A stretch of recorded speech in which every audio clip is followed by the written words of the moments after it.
Good evening. This is Defacto Review, a weekly analysis of Mongolia's latest political, economic, and social issues by economist and columnist Mr. Jarasakhan. Good evening. And I'll be your host, Tikshirult. Today's topics are on the start of the new year and the traffic jam problem in Ulaanbaatar city, the 50th anniversary of Japanese-Mongolian relations, and the visit by the U.S. Assistant Secretary of State to Mongolia. So for our first topic, the new school year is about to start in Ulaanbaatar. Traditionally, the start of the school year means a lot of migration into the capital city, eventually leading to a lot of traffic problems. You don't need the news to tell you about the traffic, as everyone in Ulaanbaatar can feel the difference compared to earlier summer months, as you've probably experienced over the past few days. Data shows that the peak of rush hour in Ulaanbaatar, traffic slows down all the way down to 8.7 kilometers per hour, which presents all types of problems to commuters. But first, let's talk about the new school year. Over 12,000 first-year students are arriving in Ulaanbaatar to attend university, and it adds a sudden surge of people into our already crowded city. And September 1st is traditionally the first day of school in Ulaanbaatar, but the Minister of Education has made a decision to start school in phases, meaning that not every school commences on September 1st this year, which the authorities hope will help ease the traffic issue.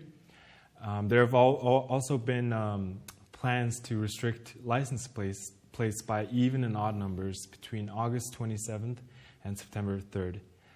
We typically have a system where 80% of cars are allowed to participate in the traffic, but splitting the system by even and odd would take away half the number of cars in traffic. So every year we have this problem, every year around the start of the school year. And every time a mayor is elected, they promise to fix this issue. So why has this problem been so hard to solve? Why is it so elusive? Well, these two events are very closely connected. School year start and then traffic jam in Ulaanbaatar city, almost stuck. You feel like you are not moving at all. So that's why, this, as you said, from August 27th and 28th, for next week after that, half of the vehicles are not supposed to be on the road. It depends, as you said, on the last digit of your car plate number. But the main reason is even deeper. It is about the quality of schools in all around Ulaanbaatar city is not equal, and people try to bring their kids to the better schools, etc. So from one end, the people go to the other, and mostly to the center. Why? Also, a week before the September 1st, parents came from not only Ulaanbaatar, all around other provinces also, and they come to so well-known the black market called Narang Tol, where they can buy cheaper uniforms, books, and all other stuff. So that's why the traffic is really stopped. As I said, the school's teaching quality issue. All better schools are in Ulaanbaatar center, and including all universities. In fact, 2.3 million people live in Ulaanbaatar city out of 3.4 million population of the country. It's more than almost 60-70%. And there are, this year, 750,000 students study in the secondary schools, for example. And 78,000, almost 10% of them go for the first time to the first grade. For example, to illustrate the inequality of schooling system in Ulaanbaatar city, take Seongun district, one of the largest out of 8 districts of Ulaanbaatar city, where the largest Gir district are existing. And there are 34 schools for 60,000 students. That means some 150,000, that means 1,500 students per school in this Ulaanbaatar district, Seongun district of Ulaanbaatar city. 1,500 students per school. But some Somons or for example, Hungaimek, Alterhang, Sum, there are only for one school 85 students. So you can see the load of Ulaanbaatar city schools, and there are a big number of teachers the school need in Ulaanbaatar city. For the traffic, as you said, there are over 443,000 cars, vehicles are on the roads of Ulaanbaatar in general, and it has increased by almost another 40,000 cars just alone for last 1 year. And we used to go by the last digit of the car plate number. As you said, 20% decreased, but now when you go uneven and even, they are supposed to we are expecting the traffic load to be 40% less.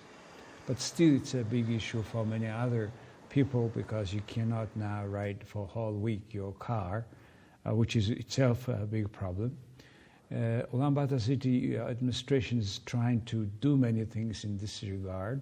They have, for example, introduced only this year, so far, 75 buses, and out of which 10 double-deckers for the first time in Ulaanbaatar city. And the Ulaanbaatar mayor has also had promised that this year there will be total 500 new buses replacing old, obsolete buses. So this kind of problems are existing for quite some time in Ulaanbaatar city, and it looks like we are not able to solve in near future this congestion problem. Which step do you think should be prioritized when it comes to solving this issue between schooling and the traffic? So you said that First of all, it's a regional development matter where in the regions, in the remote areas from Ulaanbaatar, to create better conditions for living, for better economics, so that people don't migrate so much in such amounts every year to Ulaanbaatar city first. Secondly, it's a matter of increasing quality of education in public schools. We have private schools where the quality is much better because you can see their graduates go to abroad, including the Ivy League schools, for example, universities, for example. So in Mongolia, they pay so big attention to school children's education. So it's a matter of increasing quality of education equally all around the country and all around in Ulaanbaatar city, so that every child goes to their district school instead of the other district schools. Do you also think that more schools should be built? As you said, there was 1,500 students per school in Seongnam. So along with improving the quality of schools, should we build need to more? Create more schools because we're supposed to not have 3 shifts in schools from this year. But it turned out the migration is so big that another 12 schools most probably will have 3 shifts, which really impact on the quality of education for school children, in particular for the primary schools. And because primary schools usually have, primary school classes have usually shorter hours, they are put on the 3rd shifts, which makes the small children, very young children, go home in Gare district at night. That's another social problem. So let's move on to our second topic. This week, there was a lot of celebrations for the 50th anniversary of Japanese-Mongolian relations. Diplomatic relations between Japan and Mongolia were made official in February of 1972, making this year, 2022, the 50th anniversary. We've had many festivals and ceremonies celebrating this milestone between our two countries. But one thing that stood out was the visit by representatives of the Tokushukai Medical Group by an invite by the Prime Minister. The president of the medical group pledged to build a cardiovascular surgery center in Ulaanbaatar, and beyond just building it, they pledged to train the human resources and to supply the hospital with all the equipment that they need. This is very important for Mongolia, as the cardiovascular diseases kill the most amount of people in Mongolia. It accounts for most deaths. So in your experience, over the past 50 years, how have the relations between Mongolia and Japan fared, and what do you hope is done in the future in terms of relations? Well, indeed, this half-century relations of diplomatic relations between two countries is so important landmark for both countries, in particular for Mongolia. And that's why this year, 2022, was declared as a year of friendship and exchanges between the Mongolian and Japanese children and youth. So as we pay more attention to future development, since we dedicate this year to the youth. Very interesting story between two countries, In the 13th century, Mongolia had attacked Japan, though not successful. Japan attacked Mongolia in 1939. It's called the Battle of Halkhingol of 1939. But in Japan, it is known as a Nomonghang incident. So there was no relations after that until 1968, and when the Japan-Mongolia Friendship Association was founded. And as you said, this on February 24, 1972, Mongolian-Japanese ambassadors, both in Russia, have signed first diplomatic accords to establish official diplomatic relations between two countries. That happened in Moscow. Japan today is our third neighbor in Asia, very important strategic democratic partner for us. And Japan, as you said, had been providing a lot of assistance to Mongolia, financial assistance, major financial assistance and investment in Mongolia, in metallurgy, energy, Kashmir, in mining sector. And the clear example is Gobi Kashmir factory made in 1977 during communist time, and first-time Mongolian engineers were trained there. Japan and Mongolia had signed strategic partner and relations and economic partnership agreement (EPA). This is a free trade agreement with Japan. Though Mongolia is still to benefit a lot because after this agreement, Mongolia mostly buying second-hand cars. So there is a huge trade imbalance between two countries. Another good case is in 2021, international airport is open, and this is almost $500 million soft loan from Japan, and it's run now, open and the management is Japanese company, and the expectation is Japanese airlines and other airlines would fly between two cities. And I should also mention the medical university hospital, which is made by also Japan under the grant, where now many students are trained, medical students have been trained. As you said now, just this cardiovascular surgery center, this Tokushukai Medical Group in Japan, they have made some 71 hospitals all around Japan, and there will be a grant of, again, Japan, around $60 million to decrease morbidity and mortality from this terrible disease, cardiovascular disease. As you said, it's one of third reason of mortality in the country. And there are many, there will be a huge list of Japanese grants and loans helped Mongolia, particularly in the early transition time, early 90s, in energy in particular. And nowadays there is also a very interesting program called 1,000 Engineers. and almost 1,000 engineers are prepared already in Japan, but many of them are still working in Japan, and hopefully they will come when their similar plant or whatever they work made in Mongolia. This visit also, not only these few businesses, but there were 12 parliament members of Japan, 86 officials of many businesses and representatives, art performers, and a film star had visited Mongolia. So it was a quite big celebration, and it is just in the middle of the whole events happening in between two countries. So Japan is truly strategic partner of Mongolia, and again, our very important, one of the very important first Asian third neighbor country. Did you have a chance to visit the square for the Japanese festival last week? Many Mongolians enjoyed this very wide range, interesting Japanese national folklore dances, which were performed by Japanese professionals and also by Mongolians. So it was a very enjoyable day.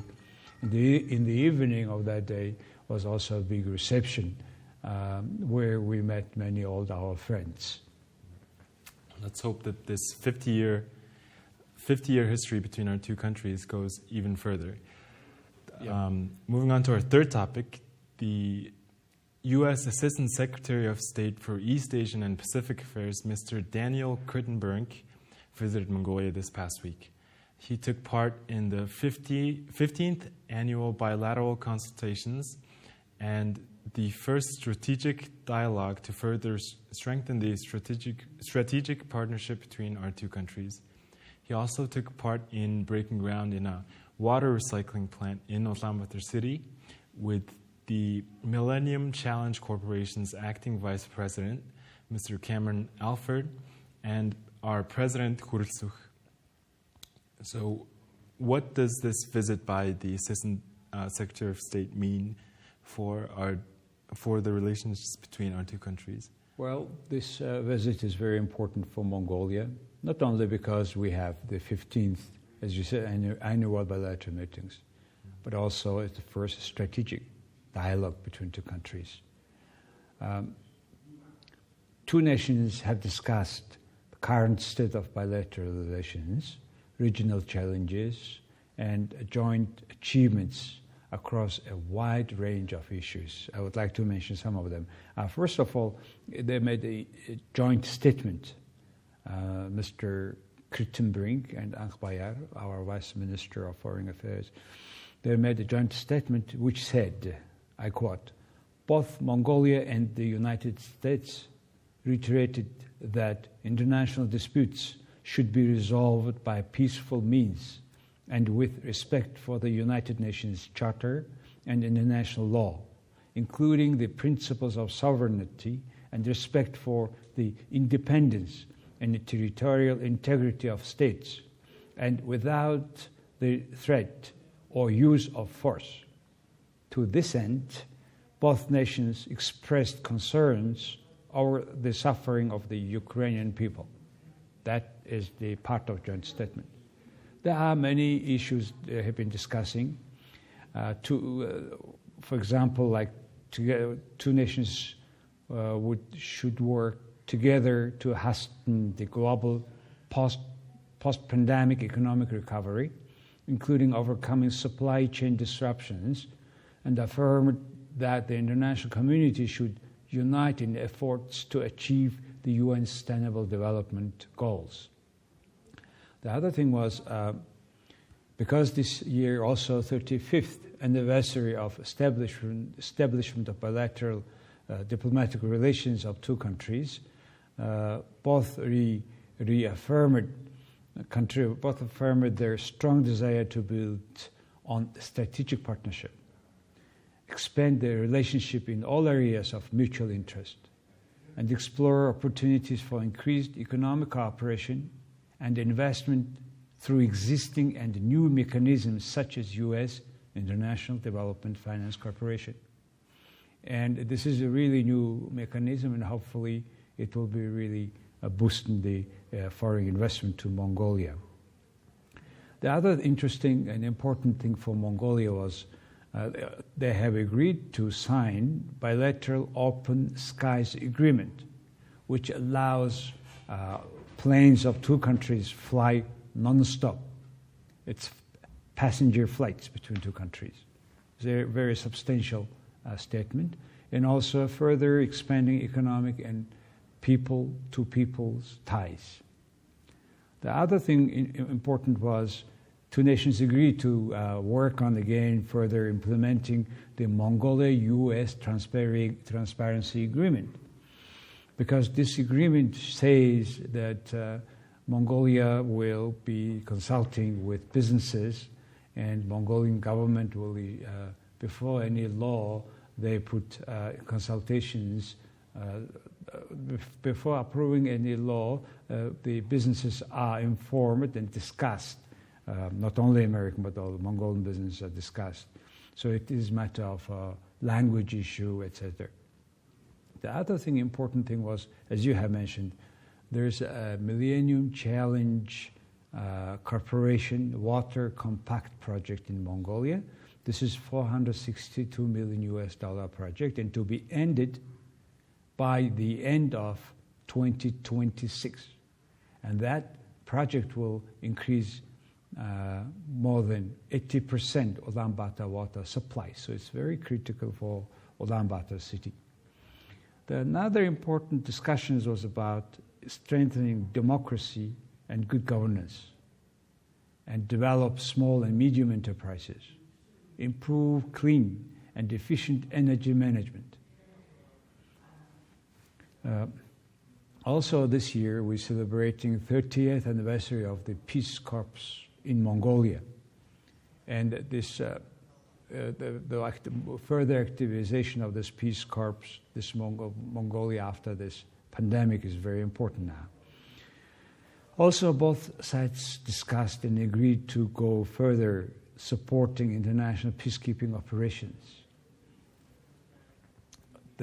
Another one interesting project was about law enforcement cooperation and U.S. efforts to strengthening the rule of law in Mongolia, and the grant will be $5 million US grant in this regard, and also a $5.5 million US child protection compact. Interesting another point is joint arrangements to protect Mongolia's cultural property from illegal traffic into the United States. Another interesting thing was two nations highlighted their shared commitment to democratic principles and individual freedom. Lastly, there will be more the exchange of high-level bilateral visits, and the next the bilateral meetings will be held in Washington, D.C. next year. So you've mentioned the third neighbor policy. When you were talking about Japan, you referred to them as our first third neighbor in Asia. But regarding the United States, we've also had diplomatic relations and efforts to become third neighbors with the United States. Do you think that we're getting close to that point? Well, in fact, the United States of America is Mongolian key third neighbor. And all the spirit of these meetings in Ulaanbaatar was under this understanding. And we share very importantly democratic values, human rights, freedom of speech. Those values we share and we learn, and that's why it's very important parts and parcels of our relationship. This has been it for Defacto Review, the weekly analysis of Mongolia's political, economic, and social issues by economist and columnist Mr. Jaral Sahing. Thank you very much for staying with us. Look at our program on jargaldefacto.com you can rewatch this and other programs we do every week. Thank you.